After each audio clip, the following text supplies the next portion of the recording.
ਰਾਹ ਖੋਲਿਆ ਗਿਆ।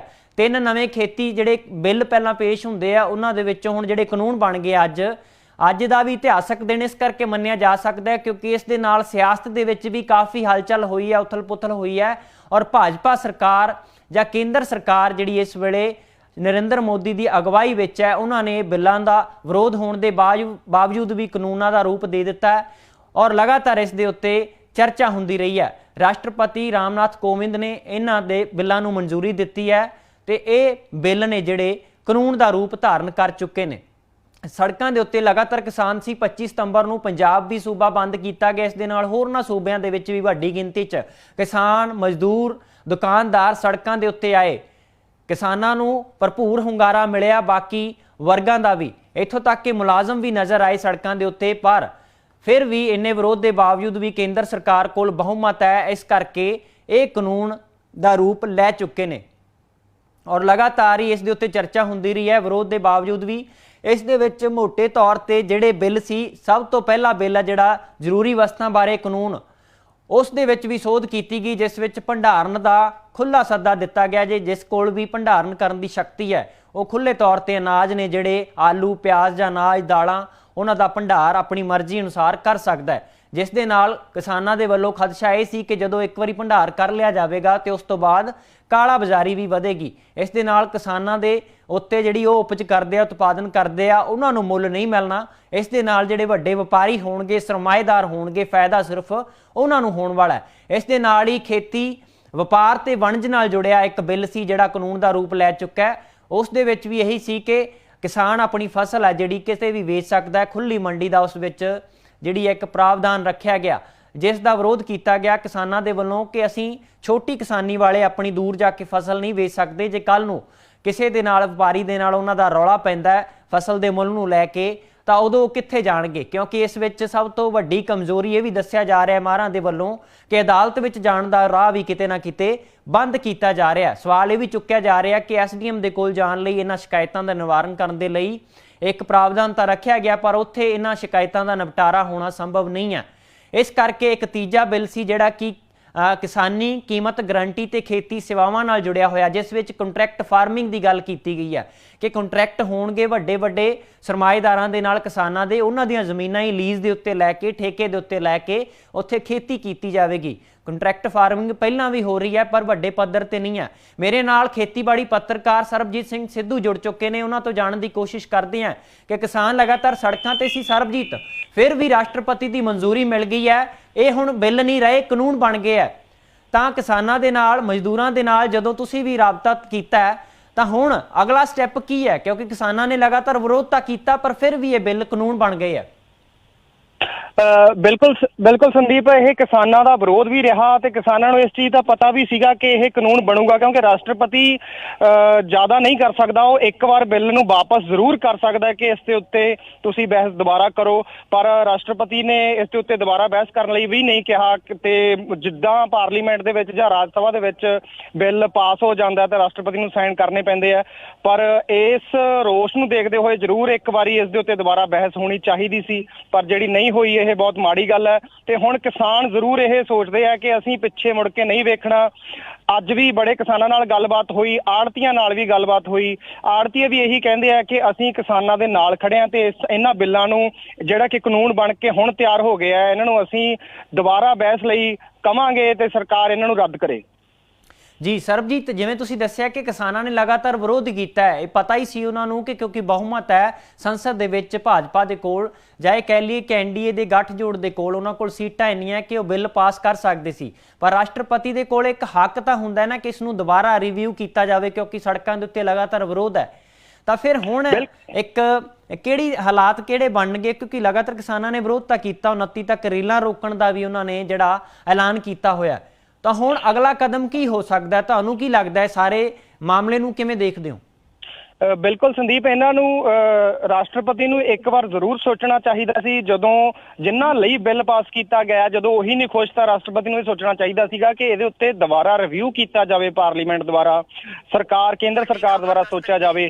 पर जदों इन्हां नूं मंजूरी दे दी गई है ਜਿਹੜੇ ਆਪਣੇ ਕਿਸਾਨ ਹੈ ਤੇ ਹੋਰ ਉਹਨਾਂ ਦੇ ਨਾਲ ਜਿਹੜੇ ਵੀ ਵਰਗ ਜੁੜੇ ਹੋਏ ਆ, ਉਹਨਾਂ ਨੇ ਇਹੀ ਕਿਹਾ ਕਿ ਅਸੀਂ ਮਰਨ ਮਰਾਉਣ ਤੇ ਤਿਆਰ ਹੋ ਜਾਾਂਗੇ, ਅਸੀਂ ਸ਼ਹੀਦੀਆਂ ਦੇ ਦਾਂਗੇ, ਪਰ ਇਸ ਕਾਨੂੰਨ ਨੂੰ, ਇਸ ਕਾਲੇ ਕਾਨੂੰਨ ਨੂੰ ਅਸੀਂ ਪੰਜਾਬ ਦੇ ਵਿੱਚ, ਇੱਥੋਂ ਤੱਕ ਕਿ ਹਰਿਆਣੇ ਦੇ ਜਿਹੜੇ ਕਿਸਾਨ ਹੈ ਉਹ ਵੀ ਇਹੀ ਕਹਿੰਦੇ ਆ ਕਿ ਅਸੀਂ ਇਸ ਨੂੰ ਲਾਗੂ ਨਹੀਂ ਹੋਣ ਦੇਵਾਂਗੇ। ਇੱਕ ਹੋਰ ਮੈਂ ਤੁਹਾਨੂੰ ਮਹੱਤਵਪੂਰਨ ਜਾਣਕਾਰੀ ਦਿੰਦਾ ਕਿ ਪੰਜਾਬ ਦੇ ਕਿਸਾਨ ਤੇ ਇਹ ਗੱਲ ਕਹਿ ਰਹੇ ਆ ਕਿ ਜੇਕਰ ਪੰਜਾਬ ਤੇ ਹਰਿਆਣਾ ਇਕਜੁੱਟ ਹੋ ਜਾਂਦਾ ਹੈ ਤਾਂ ਸ਼ੰਭੂ ਬਾਰਡਰ ਵਿੱਚੋਂ ਚੱਕਿਆ ਜਾਊਗਾ ਤੇ ਸਿੱਧਾ ਦਿੱਲੀ ਨਾਲ ਗੱਲ ਕਰਾਂਗੇ ਤੇ ਦਿੱਲੀ ਤੋਂ ਇਹਨਾਂ ਕਾਲੇ ਕਾਨੂੰਨਾਂ ਨੂੰ ਰੱਦ ਕਰਨ ਦੀ, ਇਹਨਾਂ ਕਾਲੇ ਕਾਨੂੰਨਾਂ ਨੂੰ ਵਾਪਸ ਲੈਣ ਦੀ ਗੱਲ ਕਰਾਂਗੇ।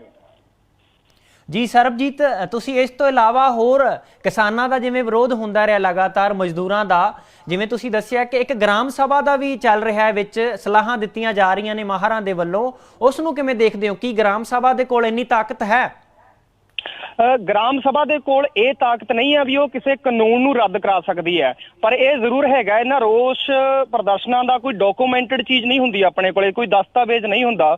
ਪਰ ਜਿੰਨੇ ਵੀ ਪਿੰਡ ਹੈ, ਜੇਕਰ ਉਹ ਗ੍ਰਾਮ ਸਭਾ ਬਿਠਾ ਕੇ ਲਿਖਤੀ ਰੂਪ ਦੇ ਵਿੱਚ ਇਹ ਚੀਜ਼ ਸੁਪਰੀਮ ਕੋਰਟ ਤੱਕ ਪਹੁੰਚਾਉਂਦੇ ਆ ਤਾਂ ਸੁਪਰੀਮ ਕੋਰਟ ਇਹਨਾਂ ਕੋਈ ਵੀ ਕਾਨੂੰਨ ਹੋਵੇ ਉਹਦੇ ਉੱਤੇ ਗੱਲਬਾਤ ਕਰ ਸਕਦੀ, ਐਕਸ਼ਨ ਲੈ ਸਕਦੀ ਹੈ।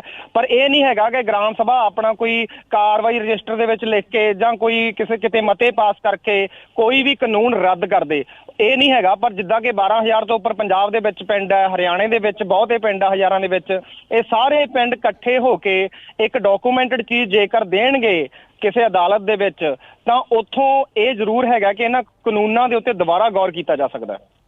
ਜੀ ਸਰਬਜੀਤ, ਤੁਸੀਂ ਸਾਡੇ ਨਾਲ ਜਾਣਕਾਰੀ ਸਾਂਝੀ ਕੀਤੀ ਹੈ, ਬਹੁਤ-ਬਹੁਤ ਸ਼ੁਕਰੀਆ।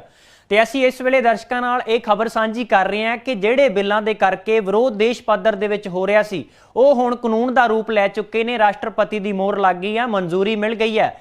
ਸਵਾਲ ਇਹ ਪੈਦਾ ਹੁੰਦਾ ਹੈ ਕਿ ਲਗਾਤਾਰ ਇੰਨੇ ਵਿਰੋਧ ਦੇ ਬਾਵਜੂਦ ਵੀ ਰਾਸ਼ਟਰਪਤੀ ਕੋਲ ਇੱਕ ਹੱਕ ਹੁੰਦਾ ਹੈ ਕਿ ਰਿਵਿਊ ਦੇ ਲਈ ਦੁਬਾਰਾ ਸੰਸਦ ਦੇ ਵਿੱਚ ਚਰਚਾ ਕਰਵਾਈ ਜਾ ਸਕੇ। ਫਿਲਹਾਲ ਸਾਡੇ ਕੋਲ ਇਹ ਜਾਣਕਾਰੀ ਨਹੀਂ ਪਹੁੰਚੀ ਕਿ ਰਾਸ਼ਟਰਪਤੀ ਨੇ ਹੋਰ ਇਸ ਦੇ ਉੱਤੇ ਪ੍ਰਤੀਕਿਰਿਆ ਕੀ ਦਿੱਤੀ ਹੈ ਜਾਂ ਚੁੱਪਚਾਪ ਇਸ ਦੇ ਉੱਤੇ ਦਸਤਖਤ ਕਰ ਦਿੱਤੇ ਗਏ ਇਹਨਾਂ ਬਿੱਲਾਂ ਦੇ ਉੱਤੇ।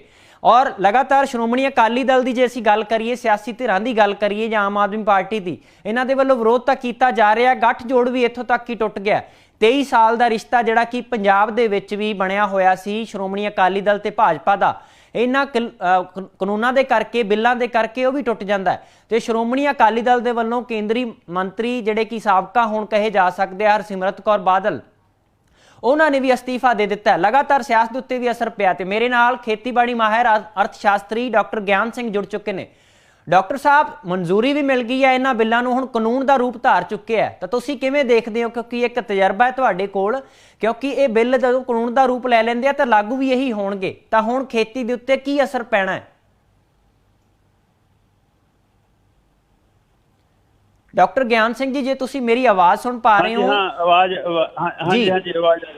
ਜੀ ਡਾਕਟਰ ਸਾਹਿਬ, ਇਹ ਬਿੱਲ ਹੁਣ ਕਾਨੂੰਨ ਦਾ ਰੂਪ ਧਾਰਨ ਕਰ ਚੁੱਕਿਆ ਹੈ, ਤਾਂ ਸਭ ਤੋਂ ਮੁੱਢਲਾ ਅਸਰ ਜਾਂ ਇਹ ਕਹਿ ਲਓ ਕਿ ਹੁਣ ਜਦੋਂ ਇਹ ਲਾਗੂ ਹੋਣੇ ਆ ਕਾਨੂੰਨ, ਤਾਂ ਕੀ ਹੋਣ ਜਾ ਰਿਹਾ ਖੇਤੀ ਸੈਕਟਰ ਦੇ ਵਿੱਚ? ਠੀਕ ਹੈ ਜੀ, ਤੁਹਾਡੀ ਗੱਲ ਬਿਲਕੁਲ ਠੀਕ। ਰਾਸ਼ਟਰਪਤੀ ਦੇ ਸਾਈਨ ਹੋਣ ਤੋਂ ਬਾਅਦ ਇਹ ਐਕਟ ਬਣ ਕੇ, ਤੇ ਜਿਹੜਾ ਇਹਦਾ ਅਸਰ ਮੈਨੂੰ ਦਿਖਦਾ ਹੈ, ਇਹ ਤਿੰਨੋਂ ਐਕਟ ਹੈ ਜਿਹੜੇ, ਉਹਨਾਂ ਦੀ ਕਾਮਨ ਇੰਪਲੀਕੇਸ਼ਨ ਕਾਰਪੋਰੇਟ ਫਾਰਮਿੰਗ ਹੈ। ਜੇ ਕਾਰਪੋਰੇਟ ਫਾਰਮਿੰਗ ਸ਼ੁਰੂ ਹੁੰਦੀ ਹੈ ਜਿਹੜੀ ਕਿ ਐਵੀਡੈਂਟਲੀ ਰੋਕੀ ਨਹੀਂ ਜਾ ਸਕਦੀ ਇਹਦੇ ਨਾਲ, ਤਾਂ ਉਹਦੇ ਨਾਲ ਇਹ ਪਹਿਲਾਂ ਖੇਤੀਬਾੜੀ ਖੇਤਰ ਦੇ ਵਿੱਚ 50% ਪਾਪੂਲੇਸ਼ਨ ਨੂੰ ਅਸੀਂ ਨੈਸ਼ਨਲ ਇਨਕਮ ਚੋਂ 15% ਦੇ ਰਹੇ ਸੀ। ਇਸੇ ਕਰਕੇ ਉੱਥੇ ਕਰਜ਼ਾ, ਖੁਦਕਸ਼ੀਆਂ ਤੇ ਹੋਰ ਸਮੱਸਿਆਵਾਂ ਸੀ। ਪਰ ਇਹਦੇ ਨਾਲ ਇਹ ਆਰਥਿਕ ਪਾੜਾ ਵਧੂਗਾ, ਕਿਉਂਕਿ ਕਾਰਪੋਰੇਸ਼ਨਾਂ ਦੇ ਆਉਣ ਨਾਲ ਕਿਸਾਨਾਂ ਦਾ, ਖੇਤ ਮਜ਼ਦੂਰਾਂ ਦਾ, ਪੇਂਡੂ ਕਾਰੀਗਰਾਂ ਦਾ, ਛੋਟੇ ਦੁਕਾਨਦਾਰ ਦਾ ਉਜਾੜਾ ਹੋਊਗਾ ਤੇ 1% ਤੇ 99% ਵਾਲੇ ਦਾ ਆਰਥਿਕ ਪਾੜਾ ਵਧੂਗਾ। ਤੇ ਪਿੰਡਾਂ 'ਚ ਅੱਜ ਵੀ ਸਮਾਜਿਕ ਰਿਸ਼ਤੇ ਜਿਉਂਦੇ ਜਾਗਦੇ ਸੀ, ਉਹ ਵੀ ਫਿੱਕੇ ਪੈਣਗੇ, ਕਿਉਂਕਿ ਲੋਕ ਖਿੰਡ ਜਾਣਗੇ। ਤੇ ਰਾਜਸੀ ਵਿਗਾੜ ਕਾਰਪੋਰੇਸ਼ਨਾਂ ਦੇ ਹੋਲਡ ਨਾਲ ਜਿਹੜਾ ਐਗਰੀਕਲਚਰ 'ਚ ਹੈ ਤੇ ਨਾਲ ਦੀ ਨਾਲ ਇਹ ਦੂਜੇ ਸੈਕਟਰ 'ਚ ਹੈਗਾ, ਉਹਦੇ ਨਾਲ ਸਾਡੇ ਜਿਹੜੇ ਰਾਜਸੀ ਲੋਕ ਨੇ ਇਹ ਉਹਨਾਂ ਦੇ ਥੱਲੇ ਆਉਣਗੇ ਤੇ ਕਾਰਪੋਰੇਟ ਹਕੂਮਤ ਵਰਗੀ ਗੱਲ ਹੋਊਗੀ।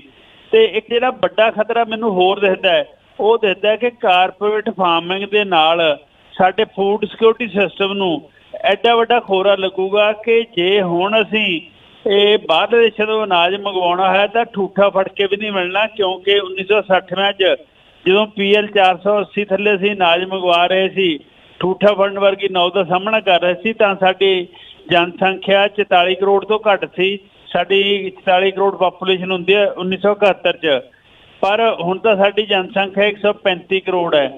ਜਿਹੜੇ ਲੋਕ ਜਿਵੇਂ ਨਿਤਨ ਗਡਕਰੀ ਇਹ ਦਲੀਲ ਦਿੰਦੇ ਨੇ ਕਿ ਇੰਟਰਨੈਸ਼ਨਲ ਮਾਰਕੀਟ 'ਚ ਫੂਡ ਪ੍ਰਾਈਸਿਸ ਘੱਟ ਹੈ, ਉੱਥੇ ਦਾ ਕਾਰਟਲ ਨੇ, ਕਾਰਪੋਰੇਸ਼ਨ ਦੇ ਨੇ। ਜਦੋਂ ਅਸੀਂ 135 ਕਰੋੜ ਲੋਕਾਂ ਲਈ ਅਨਾਜ ਮੰਗਵਾਵਾਂਗੇ ਤਾਂ ਉਹਦੀਆਂ ਕੀਮਤਾਂ ਅਸਮਾਨ ਨੂੰ ਟੱਚ ਕਰਨਗੀਆਂ, ਜਿਹੜੀਆਂ ਦੇਣ ਦੀ ਸਾਡੀ ਕੈਪੈਸਿਟੀ ਨਹੀਂ ਹੋਊਗੀ। ਇੱਕ ਇਸ ਤੋਂ ਬਿਨਾਂ ਜਿਹੜਾ ਅਸੀਂ ਕਿਸਾਨਾਂ, ਖੇਤ ਮਜ਼ਦੂਰਾਂ, ਪਿੰਡੂ ਕਾਰੀਗਰਾਂ, ਹੋਰ ਲੋਕ ਜਿਹੜੇ ਡਿਪੈਂਡੈਂਟ ਹੈ ਉਹਦਾ ਉਜਾੜਾ ਕਰਾਂਗੇ, ਉਹਨਾਂ ਨੂੰ ਲੈ ਕੇ ਕਿੱਥੇ ਜਾਵਾਂਗੇ? ਉਦਯੋਗਿਕ ਖੇਤਰ ਦਾ employment growth rate already negative ਹੈ। ਸਰਵਿਸ ਸੈਕਟਰ 'ਚ ਨਾਲ ਦੀਆਂ ਪੋਸੀਬਿਲਿਟੀਜ਼ ਨੇ ਕੋਵਿਡ-19 ਕਰਕੇ ਉੱਥੇ ਵੀ ਨੈਗੇਟਿਵ ਚੱਲ ਰਿਹਾ ਹੈ। ਤੇ ਕੁੱਲ ਮਿਲਾ ਕੇ ਜਿਹੜੇ ਲੋਕ ਇੱਥੋਂ ਕੱਢੇ ਜਾਣਗੇ ਉਹਦੇ ਨਾਲ ਆਰਥਿਕ, ਸਮਾਜਿਕ, ਸੱਭਿਆਚਾਰਕ, ਰਾਜਸੀ ਵਿਗਾੜ ਆਉਣਗੇ, ਜਿਹੜੇ ਨਾ ਉਹਨਾਂ ਦੇ ਹੱਕ 'ਚ ਨੇ ਨਾ ਦੇਸ਼ ਦੇ ਹੱਕ 'ਚ ਨੇ। ਜੀ ਡਾਕਟਰ ਸਾਹਿਬ, ਮੈਂ ਤੁਹਾਨੂੰ ਇੱਥੇ ਰੋਕਣਾ ਚਾਹੁੰਦਾ। ਤੁਸੀਂ ਜਿਵੇਂ ਗੱਲ ਕੀਤੀ